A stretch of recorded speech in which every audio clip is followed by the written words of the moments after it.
Charbonnet gets the edge, and Michigan on the board with an impressive drive. Crowding the center of the line. Charbonnet breaks free and scores standing up. And back come the maize and blue to escape. Can he get the edge? No, he cannot. Flying up was that man, Uche, to knock him down for a short loss. All right, welcome into another edition of Hail to the Podcast. I am your host and solo host today, Brandon Justice of theWolverineLounge.com. This podcast is brought to you by Big Heads Media, and you will start to notice over the next couple of weeks we're going to file in some advertisements, and we're pretty excited for that. So we're talking Michigan football per usual, but with a little bit of a twist today. So as you guys know, typically I am joined by Daniel Dash. However, like anything in life, not everything's perfect. So this week it'll be a solo show, but that being said, Daniel Dash works his tail off, so he was able to send in a 8-minute clip of some stuff he's going to do for us, including his weekly Eyes on the Enemy about Notre Dame, and speaking of which, Notre Dame is the game week this week. So we will dive into Dash later towards the end of the show, and I will give you about 20 minutes of my best. And we will dive in right now. So before we get any further, let's discuss Michigan and Penn State. Obviously a game that inevitably was a heartbreaker, but started off as a same old type thing. So let's talk game trajectory.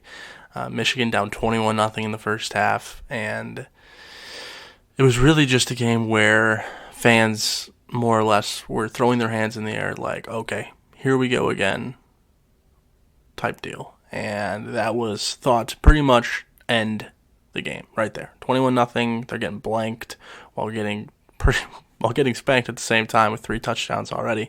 And you know, the officiating, yes, the Nico Collins OPI was atrocious. The lack of an OPI on the tight end who caught the touchdown pass for Penn State and pushing off Kulik Hudson, also not good. But you got to fight through those things, because I know that I hate being that guy, because I ranted about the Lions-Packers game last week. Obviously that one being much more blatant, I should say, much more deciding. Michigan really wasn't brought down by the officiating in the fourth quarter, I would say. Really what it all comes down to, unfortunately for him, is the drop from Ronnie Bell. But, you know, he had a heck of a game. He's had a heck of a season. He's by far outperformed his expectations more than possibly any player in the Jim Harbaugh era as far as a recruit goes. And all the same, that drop really, you know, he catches that. Like, I don't need to be Mr. Obvious here, but if he catches that, obviously overtime happens. And it sucks, because the image of that drop, the image of the ball being right there, will forever be embedded in most fans' heads. That being said, it was 3rd and forever on 3rd and 3, which was the headline for Nick Baumgartner's The Athletic article, which I really enjoyed, per usual. And, you know, it really was. I mean, they needed 3 yards. It shouldn't come down to 4th down. It shouldn't come down to, having to make it happen with one play. You had plenty of chances, 4 of them to be exact, and, you know, you couldn't make it happen. And, you know, good on them. This game, although a loss, was an anomaly of a loss for a Harbaugh team on the road against a ranked opponent. The last time, in my opinion, Michigan looked this good on the road against a ranked team in a season where there was at least a little promise was Ohio State 2016, the double overtime JT Short game. And not saying that it's far too late for a season like that to happen, where they're in a moment like that where they're an inch away from a Big Ten championship or a national championship, and, you know, if some dominoes fall and Ohio State comes down to earth, then, you know, there is a chance for a Big Ten championship. But regardless, I haven't seen a Michigan team under Jim Harbaugh really show that much fight and that much grit and stick around like that on the road against a good team, a ranked team, a top 10 team. And, you know, sure, they lost, but there's no such thing as moral victories with this team anymore, of course, but, you know, it was a good game. Sometimes you lose the good football games. And I think it would be different if there weren't so many narratives surrounding this team. I think if this was if this was a 5-1 Michigan State team, or if this was a 5-1, just pretty much any team besides Michigan at this point, and who has these man-made hype trains that start in the preseason. Of course, we expected this team to lose 1 or 2 games, but all the same, this was a good football game, and sometimes you don't lose or you don't win the good football games. That's just how it goes. Such is life. Most other fan bases, most other media that doesn't directly cover, but national media would see this game as, okay, this is a good football game and it's a loss. And there's a lot of media out there in the aftermath saying, what the heck, Jim Harbaugh, you got to get him out of there. Exit strategy, which, while we're on that topic, is baloney, as stated by Jim Harbaugh in his letter to recruits. But regardless, I think if this is pretty much any other team, any other program, the fallout is, hey, it's a good football game, and you lose those. So before we get into Notre Dame, I wanted to play a clip from Joel Klatt, who really broke this down well, I think better than most people could, where he discussed the unrealistic expectations that we've kind of manufactured for Jim Harbaugh. And you know what, I've harped on it before, saying that he's underachieved. And I think in times he has. There's been decisions he's made that are questionable. There's been calls he's made that are questionable, but that doesn't really change anywhere else. Everyone's making calls that aren't right sometimes.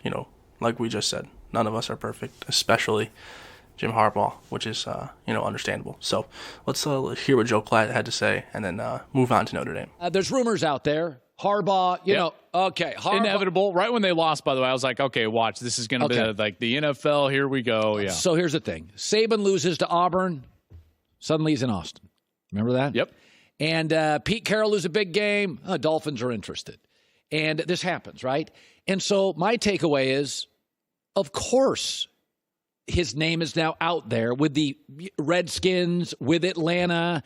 Brian Kelly a couple years ago had a rough loss. Boosters crushed him. His name surfaced. That's right. Now, he can deny it, but we know that Harbaugh has been a ladder climber. Yeah, and there's 2 things that go on here, Colin. You're exactly right. There's 2 things that go on here, and that is like, and I'm not suggesting that, I don't know this to be true. I'm just saying in general, 2 things go on in these situations. One is the people that are representing these coaches are like, oh, okay, you're unhappy with our guy? Let me show you who else is interested. And so they start to float the conversations that they're having behind closed doors, right? That happens. And then here's the other part. There's a lot of names out there. Matt Rule is in conversations all over the NFL right now. He's going to get a chance to interview if he wants. Lincoln Riley, we've debated it on this show. He's going to have a shot. By the way, Ryan Day, who has an NFL background, is probably going to start piquing some people's interest with the way that Ohio State is playing and his hire of Jeff Hafley in the offseason, so on and so forth. So this is not unique to Michigan. It's not unique to Jim Harbaugh. It's just that he's a lightning rod and everyone makes it a bigger deal than it is, and so it's become a story now. Okay, I was saying this earlier, though. So I grew up and I love Michigan football more than Ohio State because the brand of Michigan, A-plus fight song, A-plus uniforms. I remember as a kid watching them play, and I don't know if they were more ambitious, not only Rose Bowls, but they played some big games. They always played Notre Dame. Yeah. Right? So I saw... Well, schedules in general used to be a lot better. If you look at, some of those schedules of the past, they were so much better in terms of non-conference play. And remember, Colin, the reason is that there were so many independent schools. It wasn't just Penn State. Oh, you remember Penn State. It wasn't just Notre Dame. Penn State, Florida State. There were several schools. Miami, all used to be independent. So when I was a kid growing up, Michigan was on TV way more in Seattle than Ohio State was. Oh, okay, yeah, sure. Okay, so Notre Dame was on TV a lot. An SEC school with Keith Jackson. Oklahoma was on TV. And Michigan was on TV more than Ohio State. But their brand... fight song, rivalry, stadium is A+. You start looking at the history of the program. Bo Schembechler. It's really good. It's really good. It's not Ohio State good. It's not. If you win in the current Big Ten structure, deepest it's ever been, you win 9.5 and win every other bowl game, Bo losing record bowl game, Lloyd losing record bowl game, Jim losing record. We think this is Bama. It's not Bama. It's interesting that you bring that up. One of the things that I relate college football fans to right now, they're exactly like NBA fans. They're exactly like golf fans. we have been ruined as NBA fans and as golfing. If you're a fan of the golf and PGA Tour like I am, we've been ruined by Tiger Woods. We've been ruined by Michael Jordan and LeBron James because we expect this greatness at clips that are unheard of as far as the consistency of greatness. So Bama and Nick Saban, and to some degree Urban Meyer, by the way, did this. They've kind of ruined the expectation of fan bases. Did you know that if you go through and you actually average out the number of wins each season, Jim Harbaugh averages more wins per season than both Bo Schembechler and Lloyd Carr? Isn't that funny? And if you go back through the history of Michigan, and I'm not arguing for Jim Harbaugh. I'm just saying if you put it in perspective, context, Michigan, he has returned Michigan to exactly what they have been historically, which is a really good program. But not Oklahoma. They're not Oklahoma. They're not Ohio State. And they're not. And to give you some, let me put some numbers on those rather than just stating it, okay? Because I went back. Michigan has won 11 or more games 5 times in their history. Okay, 5 times. Ohio State won 11 or more games every single season under Urban Meyer. That's the last 7 years. What's Alabama, 30 times? I mean, Alabama is way up there. Oklahoma is way up there. In fact, Ohio State has won 11 or more games not only in the last 7 years, but 18 times in their history. They've won 12 or more 5 times. Michigan has never won 12 football games. Thank you. Or, excuse me, has won 12 football games 1 time in the national championship. So their brand is A+. Bo Schembechler never won a national championship. Thank you. 70 years won. Thank you. And then the last argument that I would make on this whole, like, Jim Harbaugh is, and I understand, I think people's expectations were that he was going to come in and be Nick Saban. And I don't think I ever argued for that. I get a lot of flack. You get a lot of flack. Yeah. I mean, like, defenders of Jim Harbaugh. But all I said is he's a really good coach, and this was a home run hire for Michigan, which it has been. He's averaging 9.5 wins per year. I thought they played their best football of the year last week in the second half. Yeah. Having said that, I will just say this. If you look at Tom Osborne, Bobby Bowden, these historically great coaches, guys that you would put in the top 5, 6, 7 all time in the sport, Tom Osborne never won a national championship in his first, 19 years at Michigan? John Wooden at UCLA. Go check out his first 7 years. When you need 2 players in college basketball. Like we just if you don't win now, you're a bum. Yeah, you're a bum. And Tom Osborne waited for a long time, and then his last 5 years were incredible. And everyone's thinking like, well, that's what Nebraska was. That's not what Nebraska was. Nebraska was a really good football team that exploded. That exploded late. They had 1 or 2 years there in 82, 83. Other than that, they were 9-3, 10-2 every year. Yep. Okay, Osborne never won less than 9 football games, but I think that I go back to the Tiger Woods, Michael Jordan type of thing. Like, we've been ruined by Nick Saban. We think that if we call you a good coach, that means that you've got to achieve on a Saban, Dabo Swinney, Urban Meyer level. That's not the case. I think Harbaugh can be considered one of the best coaches in college football, a guy that returned Michigan to what I would say is prominence within the sport. They need to beat Michigan State from this point forward. I think so. And they're going to need to beat Ohio State at some point. But remember, and this is another point, I hope that... Now go. Very rarely, if ever, in a really storied rivalry, are both programs great at the same time. Great point. Very rarely. I mean very rarely. When Oklahoma's winning consecutive Big 12 titles in a row, what's happening at Texas? They're down. When Alabama is on their crazy run, what's happening at LSU? They're kind of down. Auburn is up and down, right? Every year it's kind of like that. You very rarely get like decades upon decades of 2 programs at the same level for an extended period of time. Even Nebraska and Oklahoma through the 80s, after Nebraska was great, then it was OU that was great. Then Nebraska got good again, and OU took a dip in terms of historical rivalries. We are asking, those of you that want to bash Jim Harbaugh, we're asking him to put Michigan in a spot that they've never been in their history during an era in which Ohio State is achieving at its highest clip in its history. It's almost inconceivable to ask Jim Harbaugh to compete better than Ohio State or for a national championship while Ohio State is on their current run. Like I said, more than 11 victories in 7 straight seasons. So it's just food for thought when you're talking about comparing Jim Harbaugh to other coaches out there and what is his spot within college football right now. Got to be honest, Klatt. one of your better performances on this show. A lot of it's just nonsense. Today you brought your A game. Let's go to your top 10. Okay, I got Leonard Fournette last hour. Oh, man. I mean, a lot of times it's just me putting a stop sign up for 15 minutes with you. This week, and just a yield sign. Slow down. You're the crossing guard? That's right. I want to see Colin with one of those neon vests like tapping outside of the elementary. And it's like, wait, kids. Wait, kids. Wait to cross. Okay. All right, now go ahead. Here's your top 10. Ohio, I don't disagree with this. Ohio State, LSU, Bama, Oklahoma, Penn State. I got to ask you this. Oh, yeah. You got Clemson low, but that's okay. This whole thing with Tua. Like him. I got now 3 injuries. He's not getting 6 seconds in the pocket in the NFL. He's mobile, but he's not Lamar Jackson. Joey did this about a year ago. I'm going to pump the brakes a little on Tua. Okay. From an NFL standpoint, you're saying. Yeah. Now, Alabama's going to be fine. I'm starting to pump the brakes on Tua a little bit. I think I made a mistake. I'm like, there's some Russell Wilson. Russell Wilson's never hurt. We'll see. I mean, we'll see. I think Tua is an extraordinary player. Okay. He really is. I don't know if he is a generational NFL talent. Thank you. I think that in any given draft, he would be considered somewhere from the number 1 quarterback in the draft to the number 4 quarterback in the draft. And by the way, as I'm talking with GMs and people within the draft community 20 seconds. starting for this next season, their quarterbacks are all over the place. So if Tua doesn't get healthy, not only is Alabama going to lose to LSU, but his draft stock might get hurt and he might fall to the 3rd or 4th spot in the draft order.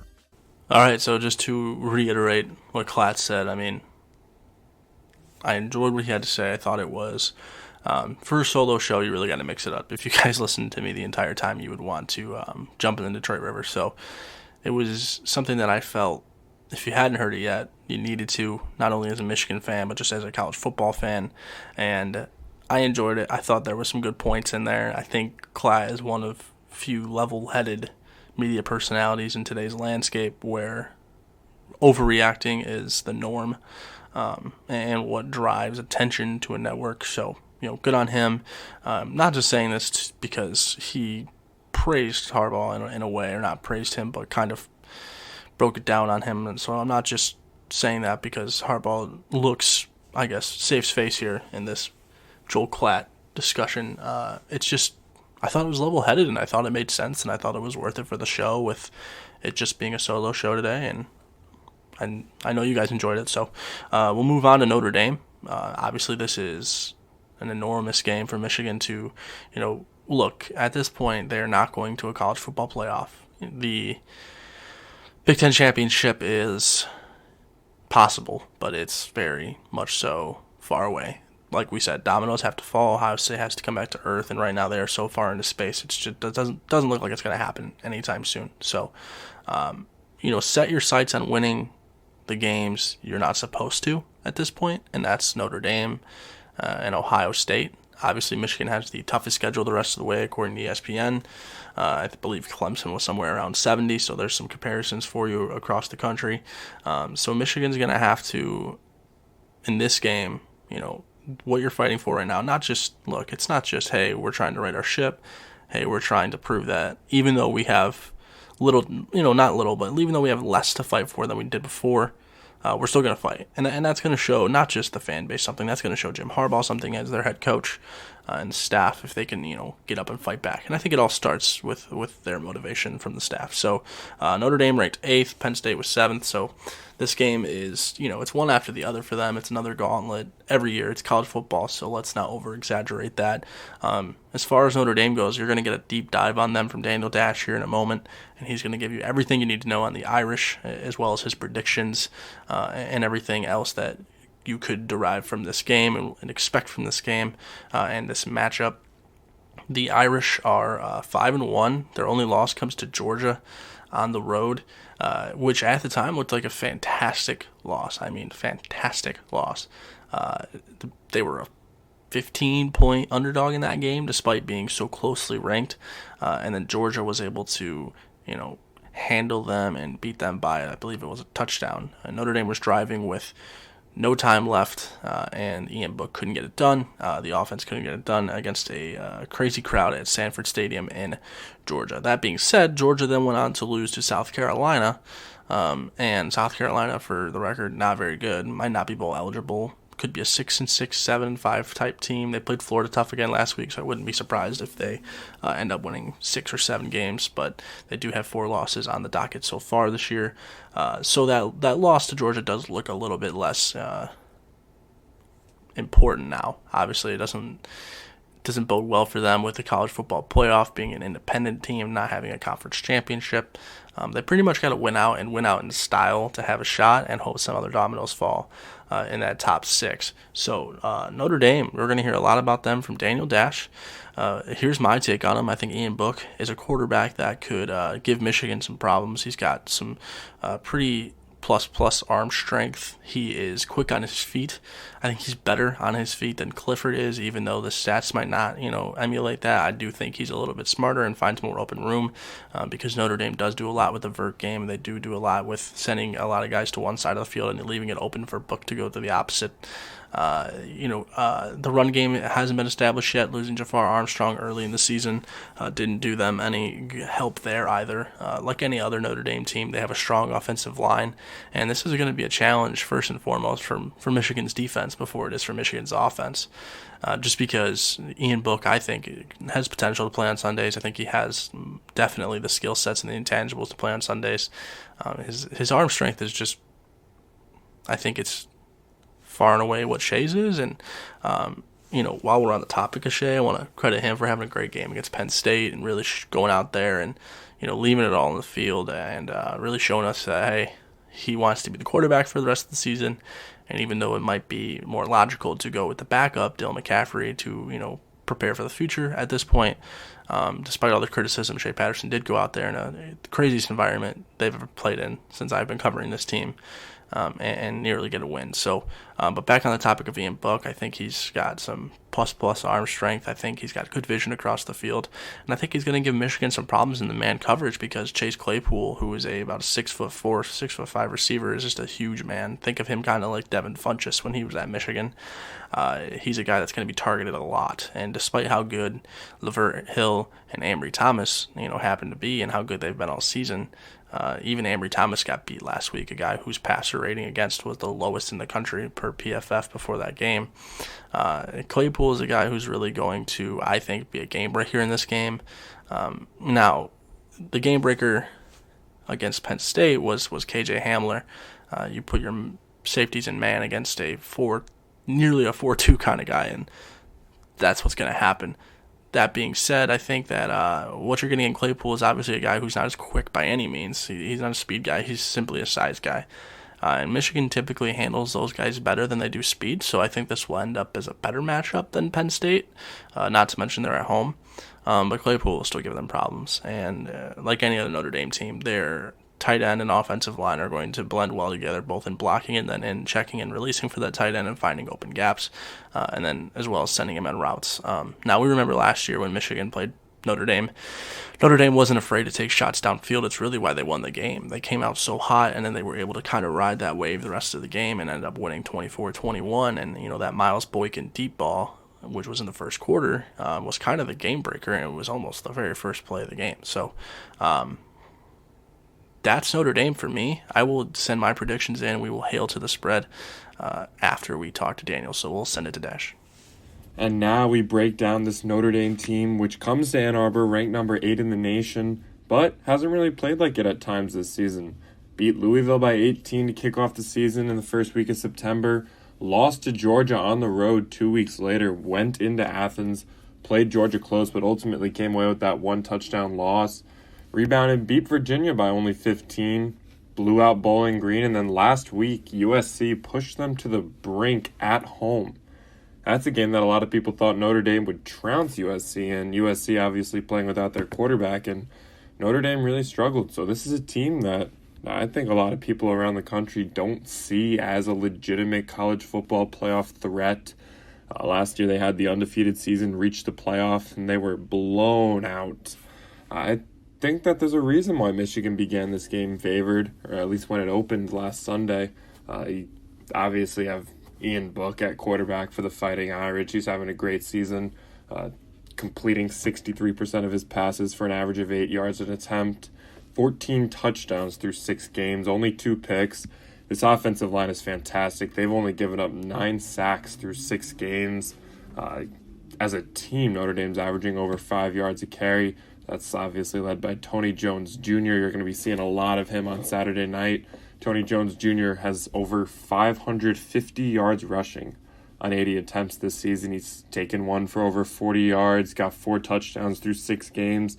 They do have a big play threat with Braden Lenzy coming around the edge on a wide receiver pitch. He's got 3 attempts this season for 68 yards. He's averaging up over 20.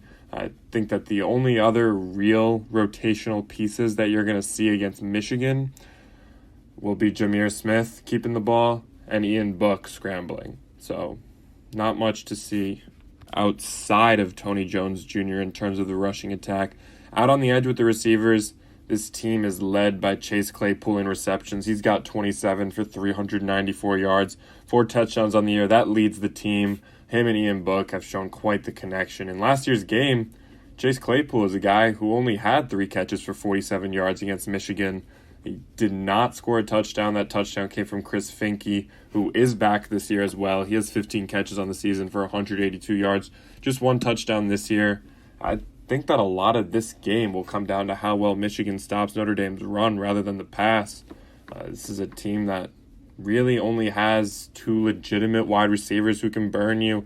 At tight end, Joel Klatt's having a great season with 21 catches, 265 yards, 3 touchdowns. But when it comes down to it, this defensive line is going to be tasked with breaking through against the best offensive line unit that they've seen since the Wisconsin game, since the Iowa game. Even last week at Penn State, they faced a solid group, but Notre Dame traditionally big, strong up front. They do a good job blocking. They clear holes. Sean Nua today said that they're fundamentally sound, talked about their footwork, the way they use their hands, bend inside with the pads. I think that you're going to see a real interesting battle in the trenches. Jim Harbaugh loves to talk about his battles in the trenches. I think you're going to see a game defined by battles in the trenches on Saturday night. One other thing that really has to be mentioned when you talk about Notre Dame's offense is their kicking game. They're 31 for 31 on extra points this year. No mishaps there.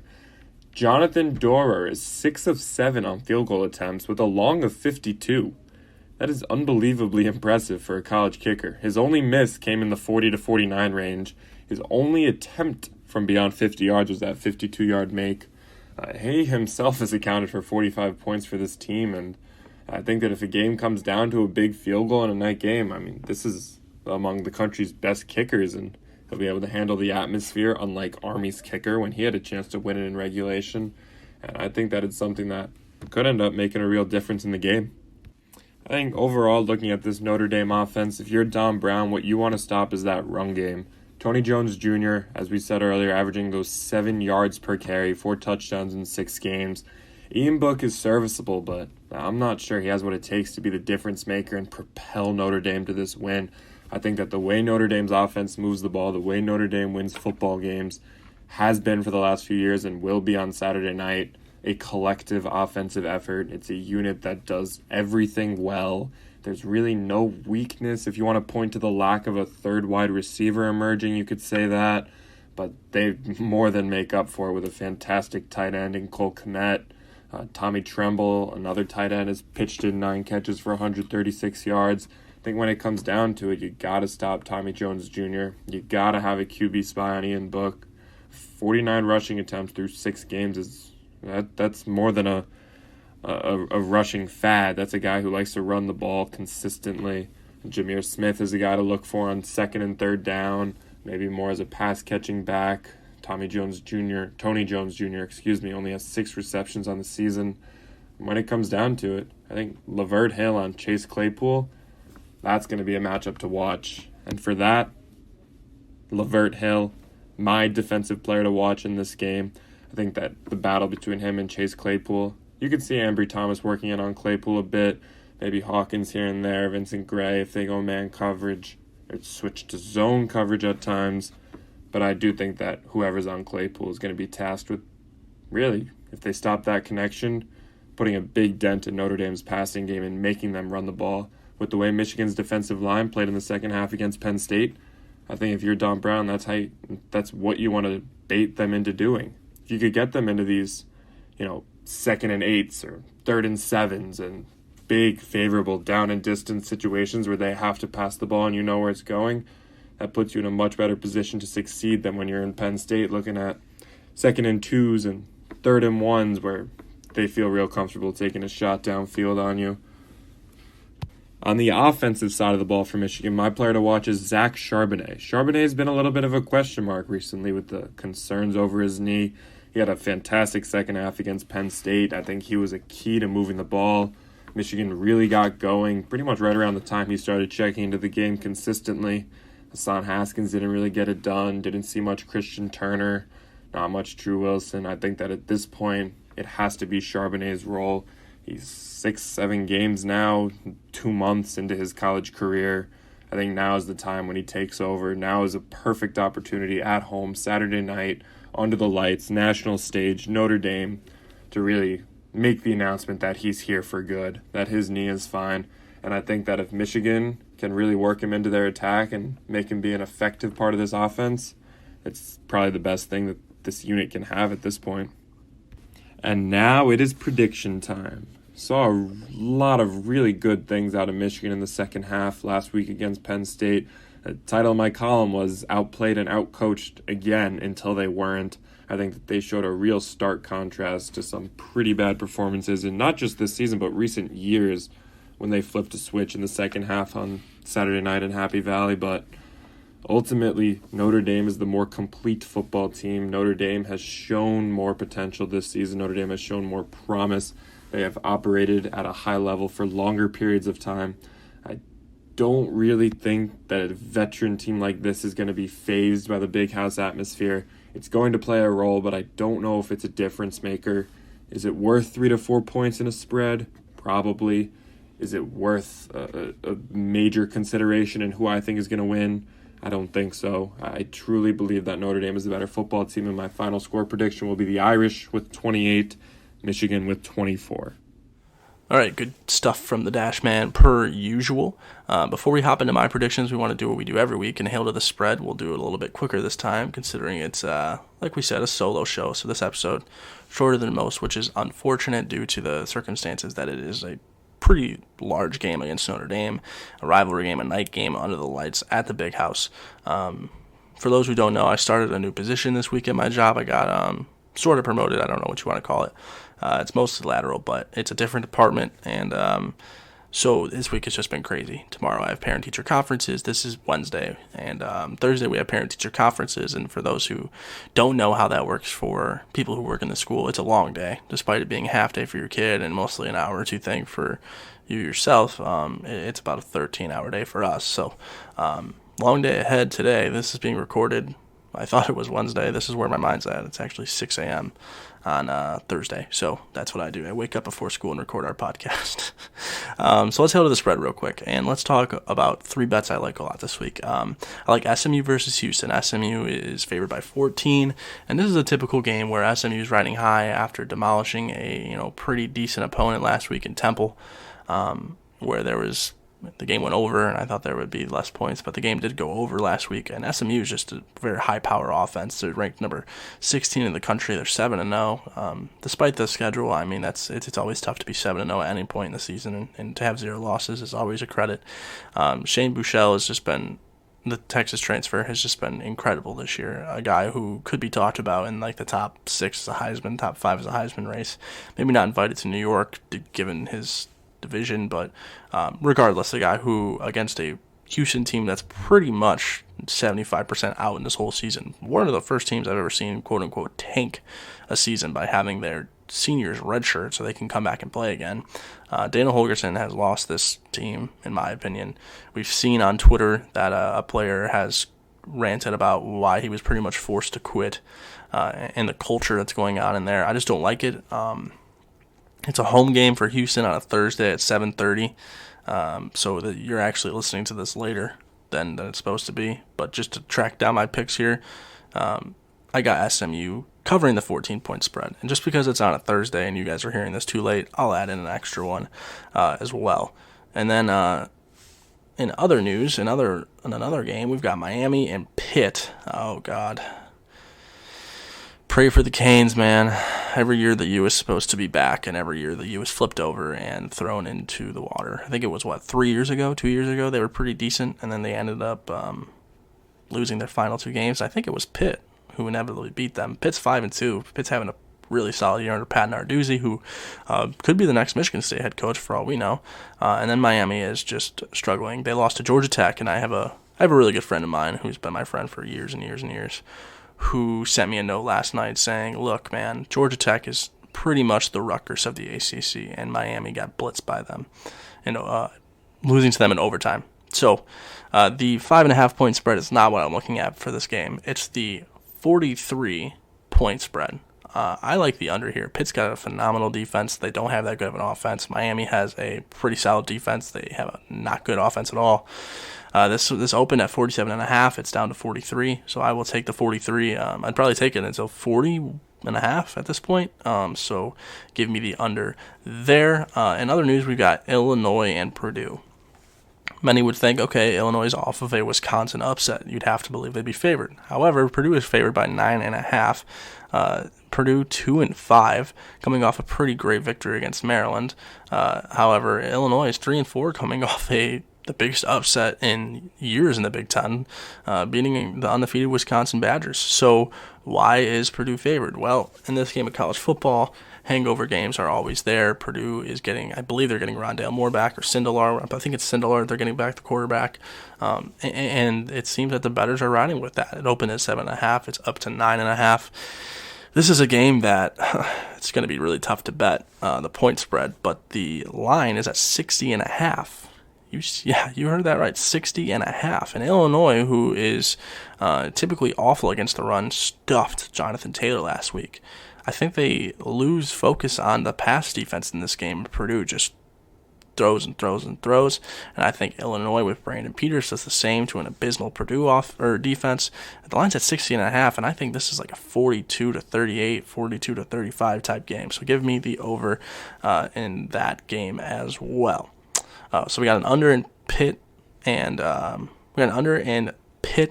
Miami, and now we have an over in Illinois and Purdue. And lastly, we will square off with Wisconsin and Ohio State, the feature game this week, the big game, which is obviously not as big as it would have been had both teams come in 7-0. But Wisconsin decided to lose to Illinois for the first time that any of us have ever heard of. I don't know. So the over-under is at 49.5. It opened at 51, meaning it's going down.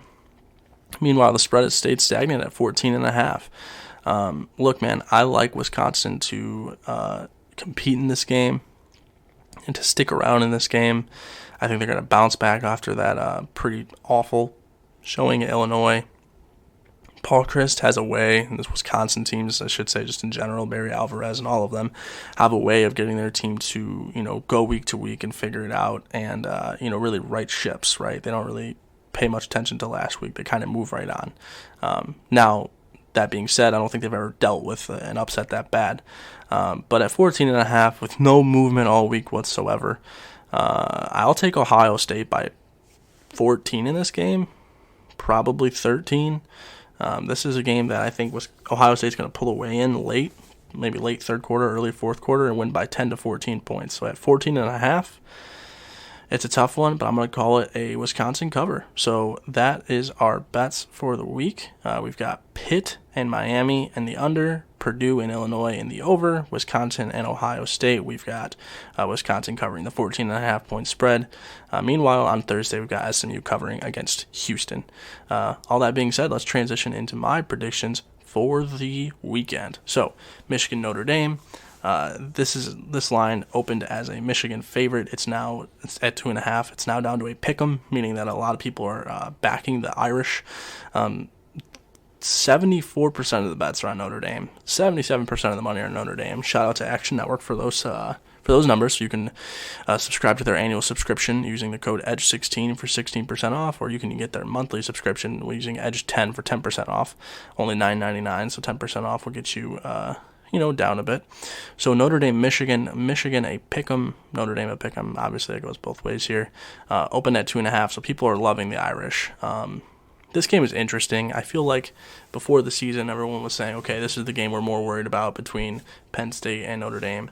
That being said, I think this is a game Michigan can win. I think that they have some pretty high momentum after the Penn State game. I think they're going to play pissed off. I think they're going to play inspired. I haven't picked Michigan a single time in an environment against a ranked team this year besides the Iowa game. And Iowa has proved to, as we thought, to be very suspect and not that good. All that being said, I just think Jim Harbaugh's team is motivated to win this game. I think they're going to be more healthy. I think they get Josh Ross back, possibly Sean McCune back. Shea Patterson was in his bag last week and probably you'd think would have to carry that over into this week. And I just, Notre Dame hasn't done much this year. They lost to Georgia, who has proven to be a top 12 team rather than a top 4 team. They struggled against USC, who, at home, and USC traveling with a very tough schedule. And other than that, Notre Dame just really hasn't shown much to me. They struggle with Virginia as well at times, who, is a ranked team, but also really hasn't played much of anybody either. So I might shock a lot of you with this, but I've got Michigan in this game. I've got them winning this one 27-21. You're going to see a couple field goals, I think, from Jake Moody or Quinn Nordine, or both, just based on how the season's gone with that kicking game. The over-under opened at 48. It's gone up to 52 at 26-21. That means I'm taking the under at 52, even though it has opened up. And I'm going to take the Michigan spread, obviously, because it is pick'em. So those are our predictions for the week, and this has been Hail to the Podcast. We apologize for the shorter than usual episode, but we thank you for tuning in, and we can't wait to see you next week. Remember, if you hail to the victors, then you'll hail to the podcast.